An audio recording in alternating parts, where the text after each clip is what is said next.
Te damos la bienvenida a Reputation for Growth, el podcast de Guillermo Bentancur, donde exploramos el poder de los activos intangibles para transformar negocios y llevarlos al siguiente nivel. Bienvenidos a un nuevo episodio de Reputation for Growth.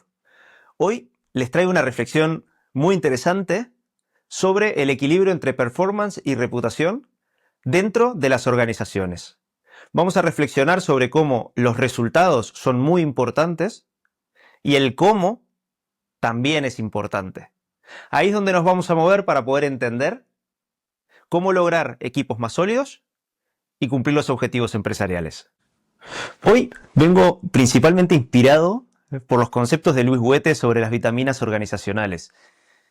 Me gustó mucho porque esto enmarca de muy buena forma este equilibrio entre performance y reputación.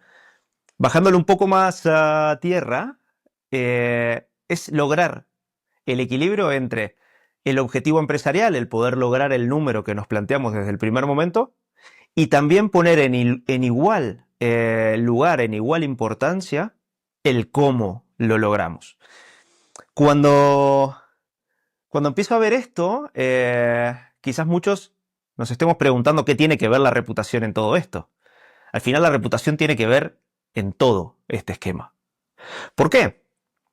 Porque nosotros lo que queremos es generar un esquema dentro de las empresas donde cumplamos los objetivos de rentabilidad, pero también que tengamos un ambiente alrededor de esta visión multi-stakeholders de que nos sigan eligiendo. Al final eso da la sostenibilidad de la empresa.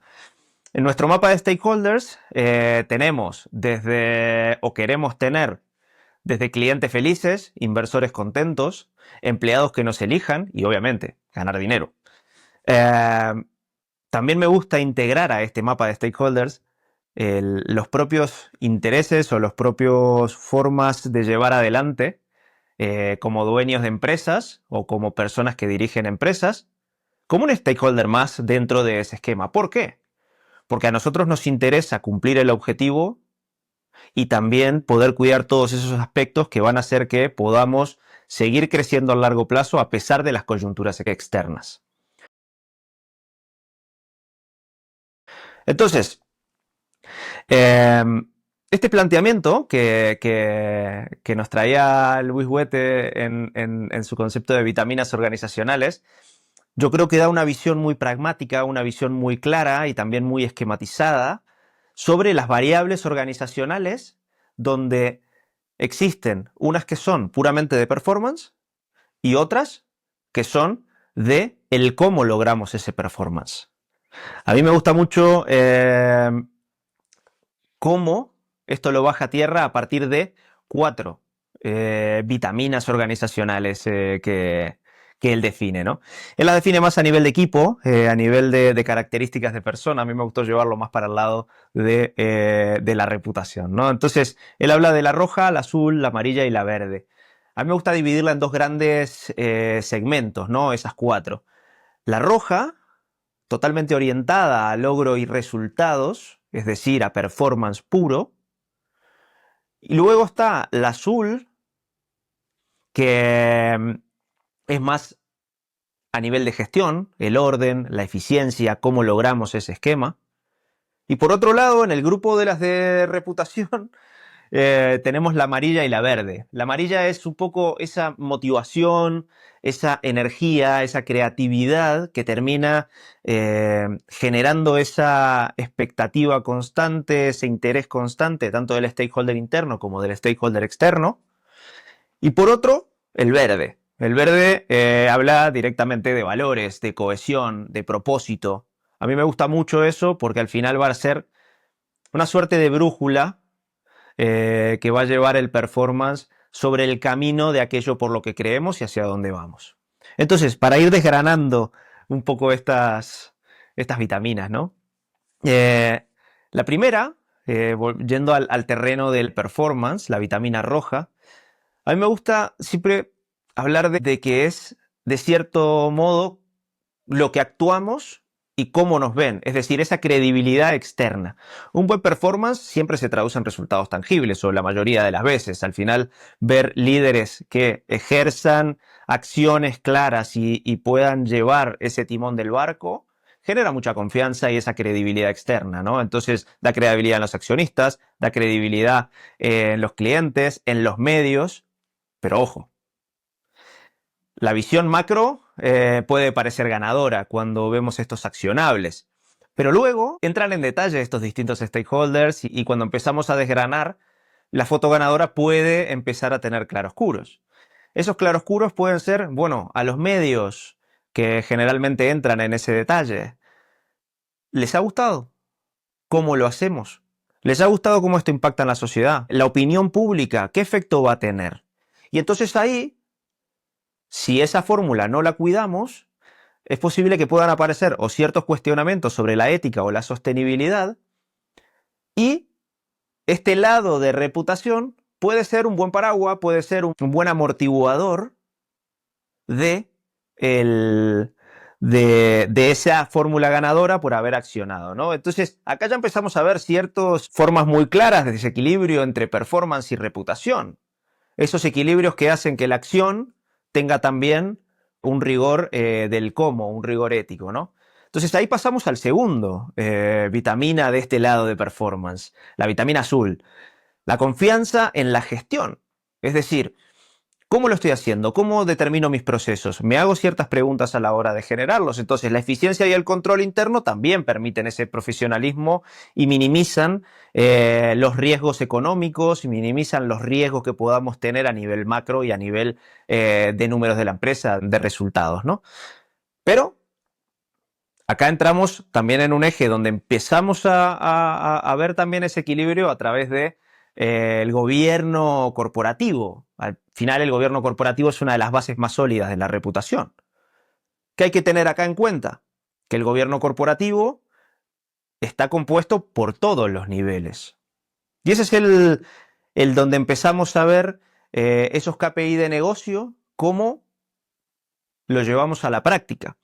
Hay una cosa que leía hace un tiempo en un libro que a mí me gusta mucho, que es Cracking the Sales Management Code, eh, donde habla de 300 indicadores a partir de encuestas a más de 2.000 empresas, 300 indicadores comunes, indicadores de negocio puros, y empieza a desgranar cómo se logran esos indicadores. Y la verdad que me voló la cabeza esto, porque los indicadores de negocio, esos 300, y quiero hacer mucho hincapié en esto, el 24% son resultados de negocio, es decir, una foto del pasado. No es la película, es la foto. Al final es lo que hicimos que resultó en eso. El 19% son actividades de correlación directa, es decir, hago A y pasa B, actividades empresariales pura y dura. Y hay un 59% que va a estar impactado en lo que hagan los mandos medios.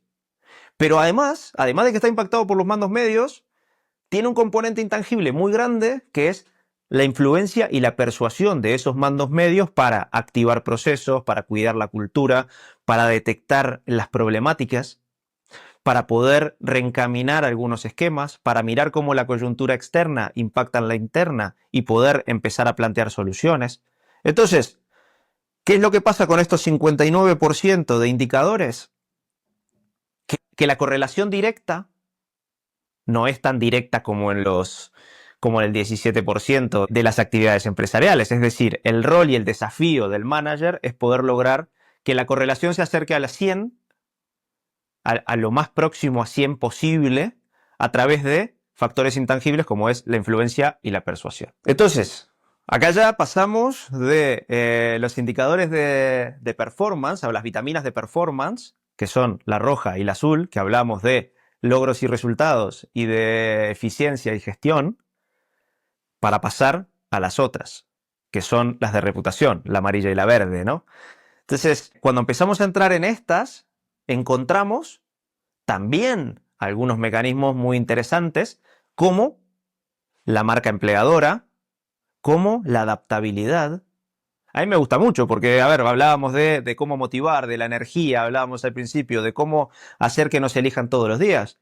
Bueno, esas acciones, cuando las bajamos de ideas a procesos claros o estrategias claras y después a procesos, es cuando se vuelve la magia, ¿no? Es cuando empezamos a verlo. Entonces, en este esquema, la creatividad y la energía pueden mantener a la empresa innovadora y atractiva para el talento, que hoy es una ventaja competitiva para todas las empresas. A ver, una organización dinámica se percibe como líder e inspiradora vital de mercados cambiantes. Debemos tener en cuenta que esos activos intangibles, si no los asociamos a un KPI, quedan como etéreos o pueden estar trabajando paralelamente a los KPI de negocio. Entonces acá empezamos a ver equilibrios, pero del otro lado. Esto empieza a cobrar sentido. Cuando hablábamos de la roja y del azul, teníamos contrapesos reputacionales. Ahora hablamos de la amarilla y la verde y tenemos contrapesos de negocio. Y empezamos a ver cómo la foto empieza a tomar forma, ¿no? Y con esto pasamos a la última vitamina que llamaba Luis Huete, ¿no? La vitamina verde, donde ya empezamos a ver esos valores fundacionales, ese propósito, esa sostenibilidad de negocio que nos da el cómo vamos a hacer las cosas.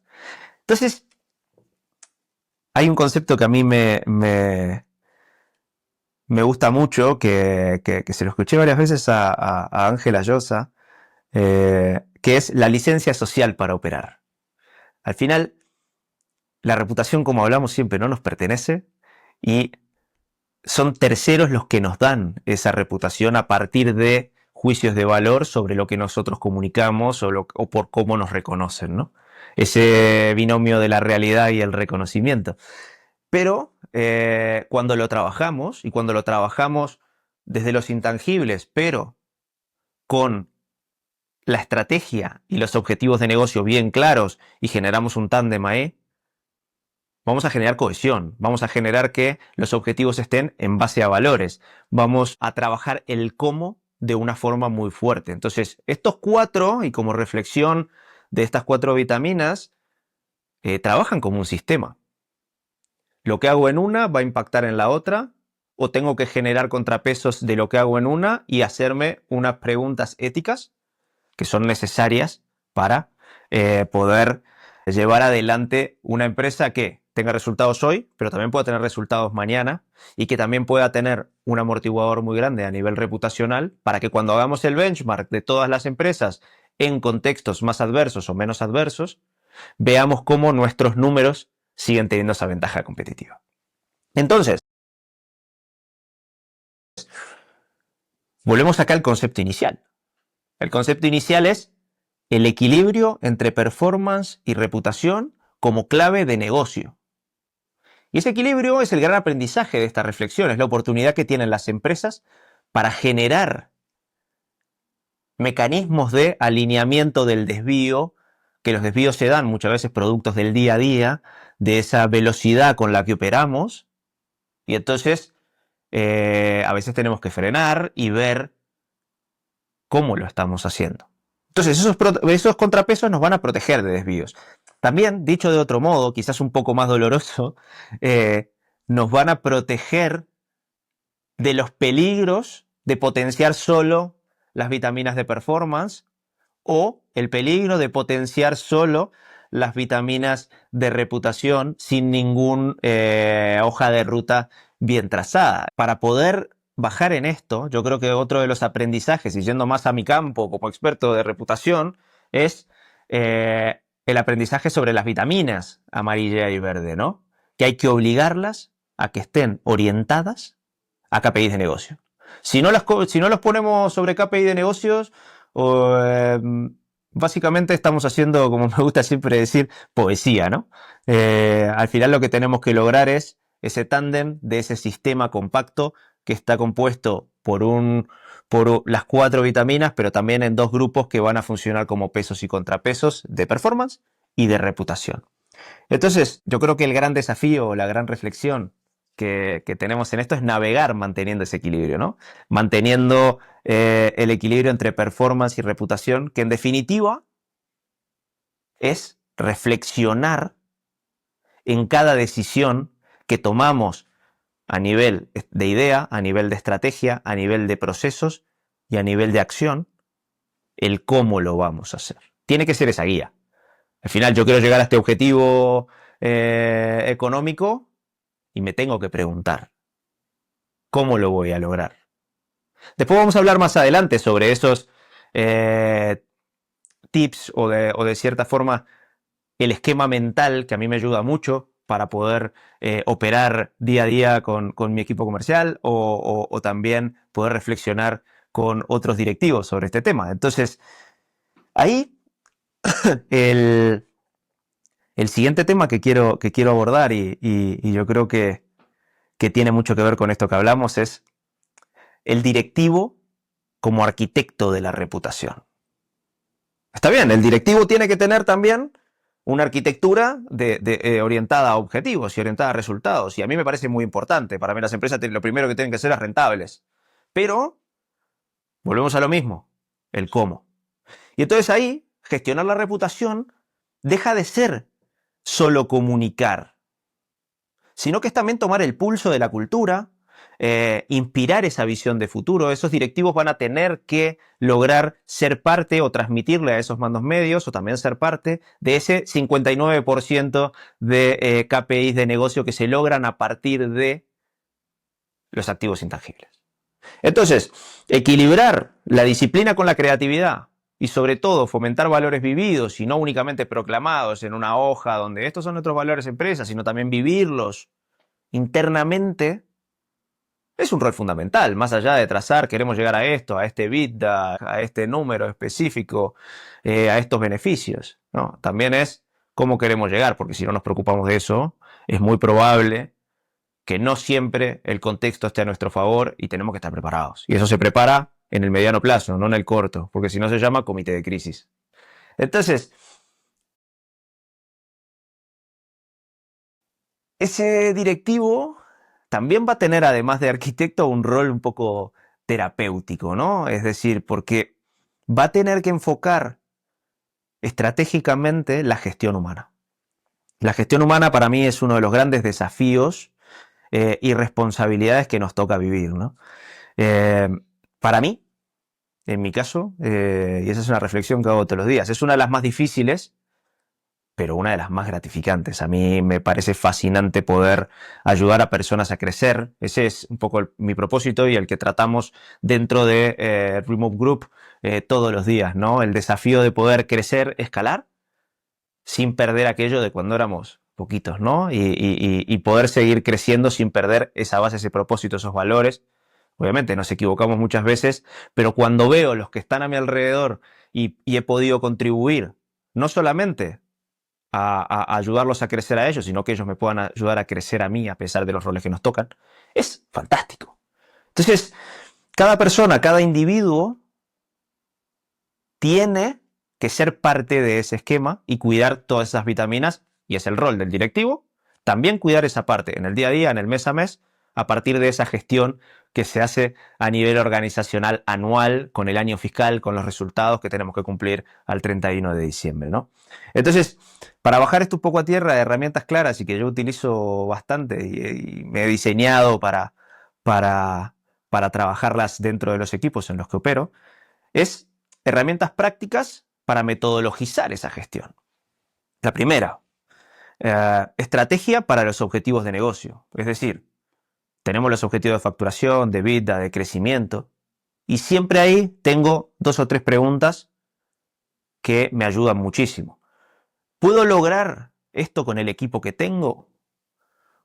¿Cuento con los recursos para que el equipo lo logre? Es decir, ¿le voy a pedir más de lo que pueden dar? ¿Tengo los recursos para lograrlo? Porque es facilísimo poner un objetivo, sí. Entonces, cuando hago esa reflexión, estoy pensando desde un punto de vista humano. Estoy pensando desde un punto de vista de equipo, de gestión de personas. ¿Por qué? Porque son problemas que se me van a presentar en el futuro. Y tengo que saber cómo responder para ello. Lo segundo, revisar la estrategia desde el propósito y valores de la empresa. Es decir, ¿Cómo quiero lograrlo? ¿La forma en que lo planteo está alineada con mi cultura corporativa? ¿Está alineada con los motivos por los que me eligen hoy mis clientes? ¿O por los que me eligen los distintos stakeholders? Esa es otra pregunta. Si yo por una estrategia de crecimiento voy a estar desalineado o voy a ir un poco desviado de por qué me eligen hoy los clientes, y lo tengo que pensar, porque eso me va a hacer perder credibilidad y coherencia en el futuro, y quizás seguramente esto se traduzca en los números empresariales, ¿no? Bien, luego, desplegarlos internamente. Yo creo que todo el equipo, desde el top management hasta middle management, hasta los empleados que trabajan en el día a día, en la operativa diaria, tienen que saber cómo lo vamos a lograr, qué vamos a cuidar en el proceso, cuáles son nuestras no negociables a nivel de propósito, qué líneas no vamos a pasar, qué líneas no queremos que pasen ellos tampoco, y esa transparencia, esa escucha con feedback, es la que va a poder lograr que mantengamos el esquema. Al final, la cultura se cuida a través de las personas que están adentro, y las personas que están adentro son las que cuidan la cultura, y son las que van a hacer que esto funcione. Y ahí es donde está ese esquema, y volvemos a lo mismo, el equilibrio entre performance y reputación. Por último, integrar mecanismos de feedback en varios niveles, tanto horizontales como verticales. ¿Por qué? Porque estos mecanismos en varios niveles son los que van a lograr que alineemos y generemos un hilo conductor entre lo estratégico, lo operativo y lo cultural. Con estos tres niveles, lo que yo logro cuando trabajo con los equipos es crear un hilo conductor que genere un esquema de entendimiento. En cada nivel hay desajustes, hay desmotivaciones, hay actitudes nocivas para el equipo, y también hay liderazgos internos que hace que se conviertan ciertos actores en prescriptores y ayuden a cuidar el ambiente y la cohesión. Esto que decía recién de las personas que trabajan dentro van a ser los primeros y los que deben ser los primeros en cuidar la cultura, tanto interna como a la hora de conectarse con el cliente. En episodios anteriores hablamos de los equipos de venta como principales embajadores de marca, y esto tiene mucho que ver. Entonces, con estas distintas reflexiones que venimos haciendo, y por cerrar un poco este episodio, yo creo que merece una reflexión final de por qué vamos a hacer esto. Al final, trabajar el equilibrio es trabajar en la película. Es trabajar en esos indicadores de negocio también desde varios niveles, y no quedarnos solo en la foto del 31 de diciembre cuando vemos los resultados contables o cuando lo hablamos. Entonces, esa foto final o parcial en la reunión de comité o dirección o en el cierre de balance debe tener también la película, porque lograr los objetivos sin cuidar ese cómo posiblemente genere ciertas frustraciones que se pueden traducir en rotaciones, que se puede traducir en cambiar la perspectiva de los clientes sobre nosotros. Entonces, recordar que la reputación no es solo una comunicación decorativa, es un reflejo de la salud organizacional. Las empresas que se preocupan en el cómo, es muy probable que suelen ser más sanas, que suelen ser más equilibradas, que suelen ser más coherentes. Entonces, la reputación va a ser un elemento clave y amortiguador para poder operar en contextos de cualquier forma. Es decir, cuando son muy buenos, tendremos quizás niveles de conexión más grandes con nuestros stakeholders, y cuando son malos, seguramente tengamos niveles menores de desconexión que nuestro benchmark, que nuestro sector, si no lo trabaja, ¿no? Entonces, a estos aspectos, simplemente agregarle que trabajar la reputación seguramente logremos la misma rentabilidad que nos habíamos planteado. Es decir, en nuestra hoja de ruta, trabajar estos aspectos siempre alineados a los objetivos de negocio va a tener la rentabilidad que nos planteamos. El tema es generar esa protección extra, generar esa protección frente a la adversidad y una ventaja competitiva, porque al final nos van a seguir eligiendo y eso se va a traducir en resultados de negocio. Entonces, mi invitación final para ustedes y como líderes, como manager, como gestores de negocio, como founders, es cuidemos el equilibrio de nuestro performance con la reputación y de la reputación con el performance, porque la verdadera reputación empieza dentro de la empresa y luego va hacia afuera. Y las reflexiones de performance empiezan dentro de la empresa y luego van para afuera. Entonces, mantener interconectados ese sistema es lo que va a hacer que puedan tener organizaciones más resilientes, más saludables y que se logren también los objetivos de negocio que se planteen. Así que muchísimas gracias por escucharme nuevamente. Espero que este episodio les haya sido útil, que les sirva para reflexionar y nos vemos en el próximo. Muchas gracias. Gracias por escuchar a Guillermo Bentancur y por suscribirte a Reputation for Growth. Si te ha gustado, no olvides compartir el episodio en tu plataforma de podcast. Podrás encontrar a Guillermo en LinkedIn o en su página web guillermobentancur.com.